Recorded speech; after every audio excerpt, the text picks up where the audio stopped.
Welcome to the newest installment of the Pure Home Filtration Educational Video Series.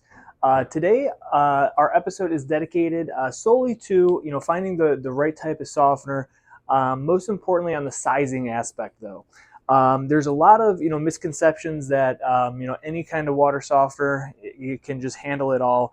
And unfortunately, a lot of times when you look at the actual brochures with the information on it, you see or read some numbers that sound like it would work quite well, but unfortunately that's not always the case. So more specifically, you can see that we have a couple different media tanks here, but then we also have what is referred to as a cabinet unit system. This one more specifically is going to be a Morton's water softener, which is manufactured by EcoWater. And you could actually see that right down here on the tank. We'll throw a picture up on the video. But what you're going to find here is, EcoWater is a very large company, and they manufacture a lot of cabinet type units for different store locations like Menards, Home Depot, Costco. And these brands are typically like Morton's, GE, Kenmore, so on and so forth. So what you're going to find, the major difference between a cabinet unit or a two-tank system is going to be they're a little bit more compact versus having a bigger media tank and then a separate salt tank that is solely for the purpose of salt. So they operate and function the same way. They both utilize salt. They both have a media tank. They both have a control valve. They have a bypass. They need to also be plugged in. And they need to drain because they are a backwashing system to actually clean that filter material. Now, a lot of questions that do get asked are, is a salt-free unit worth it? Are they better than water softeners? This and that. Unfortunately, there's actually no such thing as a salt-free water softener. If anything, they're typically referred to as a water softener alternative or a water conditioner.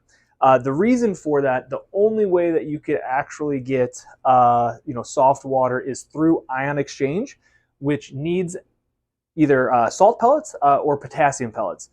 Typically, potassium pellets are quite a bit more, but some people do prefer them. If you're on a salt-restricted diet or sodium-restricted diet. But salt pellets are the cheaper alternative to that as well. So in particular, again, you can see I have quite a few different tanks here. First thing that we're going to look at over here is going to be this Morton's unit. So this Morton's unit, obviously the front of it is cut open so we can see a little bit better of what is actually on the inside. But the way that these operate is they get installed, plug in the system, you set the settings on the actual system itself, flip the lid, and you pour salt down into the tank. Okay, so as you can see here, we're going to have a couple different components inside of the actual unit. The first thing that we have right here is going to be a salt measure level that you have on here. So you have 1, 2, 3, all the way up to 8. Now this is very important because with these types of units, they don't have auto sensing for the actual salt levels. So whenever you fill the unit, you have to make sure that you go into the program and you just have to say that you topped it off and show that there is going to be salt in there as well too, okay? Then we're going to have also the media tank in here. And this media tank is going to be a 9-inch by 35 tall, okay? So these units do have different sizes. You're going to find that, they show some that are, 23,000 grain unit, all the way up to, I believe, 32,000. So basically what they're saying here is going to be the amount of media that is actually in the media tank. So to give you an example, this is going to be what the media looks like. So you can see it's a nice orange color and it is extremely, extremely fine and small. But this resin is going to be what is actually dumped into the media tank in this hole and filled up. So typically what you're going to find is the resin will be filled up about 3/4 of the way, and that gives it about 1/4 of the area to rinse itself when it needs to backwash. You'll never see it filled all the way up to the brim because it needs some room to actually clean itself and to be able to then backwash the water back out of the system itself. So the reason why this is very important is this is what allows the the actual water to be soft. So it attracts the calcium that's in the water, and it will actually have the calcium filtered out onto this resin. And then when the system needs to clean itself, it's going to go through its regeneration process. Now, when it goes through the regeneration process, it's using the water, the brine water, salt water, and it's going to suck it through this little tube here. You see the black tube, which is called the brine line. So when the salt is filled up in here, before the system is going to go through the regen, it will start to fill it up a little bit to dissolve some of the salt, so you'll get a salt solution water. It will then suck it into the tank. That's where the ion exchange happens. It replaces the ion with the dirty calcium ion, and then it will wash it through the drain hose out the back. Okay. Now, what you're going to find is a standard water softener will typically be able to get up to about 1 part per million of iron out of the water.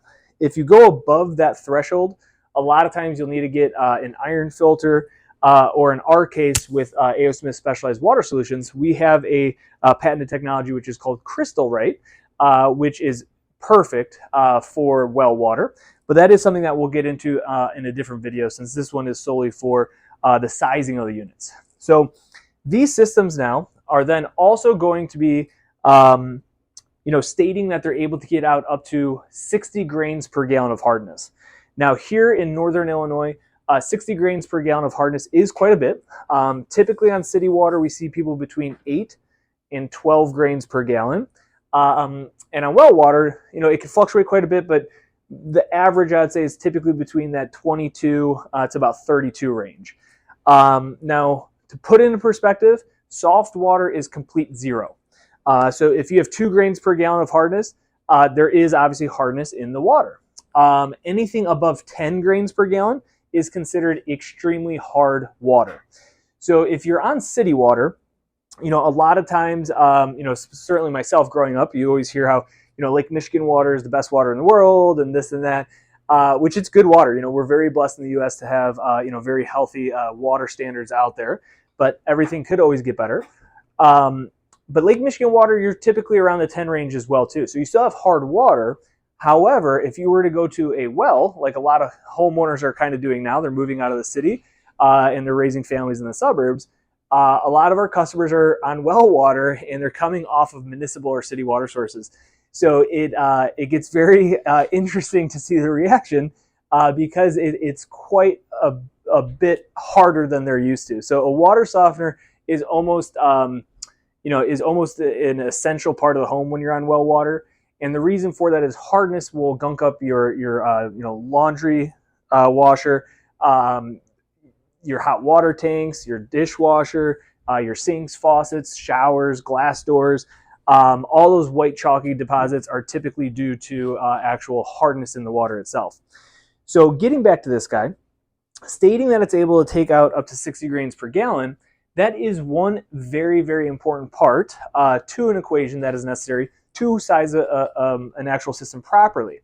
So for example, what also goes into this equation is going to be how many people are in the house, how often do you guys utilize the water. An average adult uses about 75 to 80 gallons per water a day.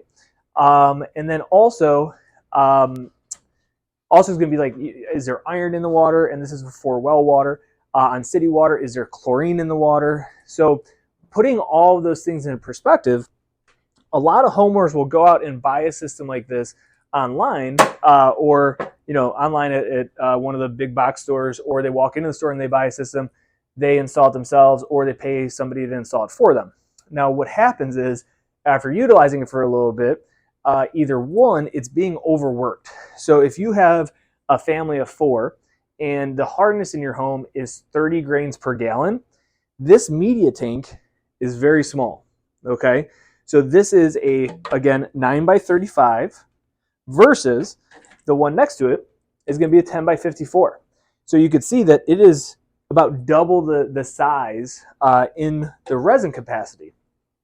And these systems are programmed to go off, in most cases, on a time clock schedule, meaning every 2 or 3 days, it's going to do a regeneration process. That in some cases isn't bad, but in some cases, if your softener is depleted after 1 or 2 days because you have a family of 4 or 5, 6 people and you have very hard water, that means that after 2 days, then the third day you're getting hard, nasty water coming through because it's not keeping up with the size and the amount of water that's actually being utilized throughout the home. Now, there are some systems that do have an actual flow rate calculator. So it will say, okay, well, your family utilized X amount of gallons today. It's a little bit more than normal, so we have to do a regeneration tonight. So there are some newer technologies that have come out. However, you typically don't want a water softener going off every single day or every 2 days.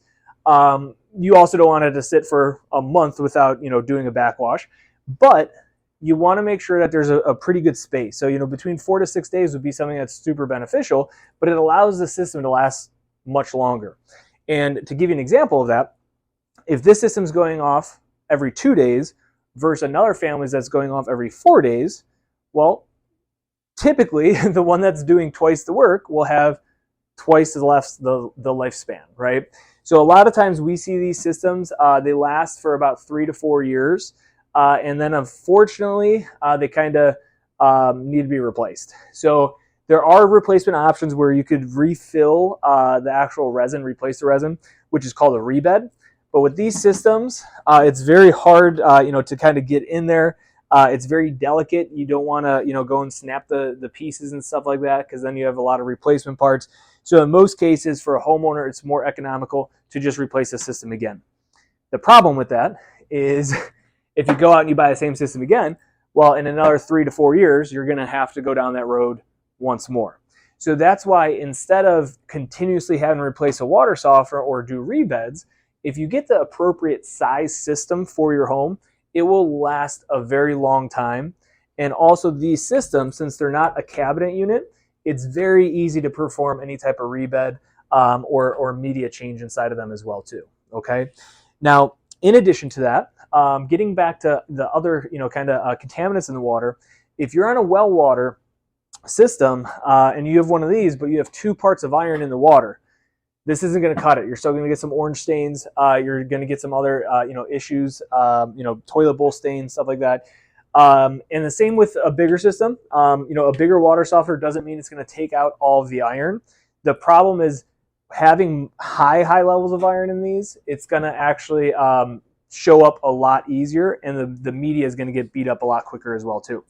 So other than that, inside of the system itself, like I said, you can see where the salt is actually going. Media tank, you have your reservoir, and then you have your control valve underneath this lid. So that pops up. This comes right off as well too, and then a control valve back here. So they are very nice. If it's a family of 2, you don't utilize a lot of water. If your well hardness isn't too bad, your iron's not too bad, these systems could be a really good cost-effective alternative for you, okay? Now, another aspect is if you're on city water, okay? So city water, with the hardness being a little bit lower, these aren't too bad, okay? Because, again, the calculation is going to be hardness times the gallons that you utilize per day. It gives you metrics, and then you divide that by the actual cubic foot of resin that's in there as well too. So this is going to be a good alternative for smaller families. However, on city water, you're typically also dealing with chlorine in the water.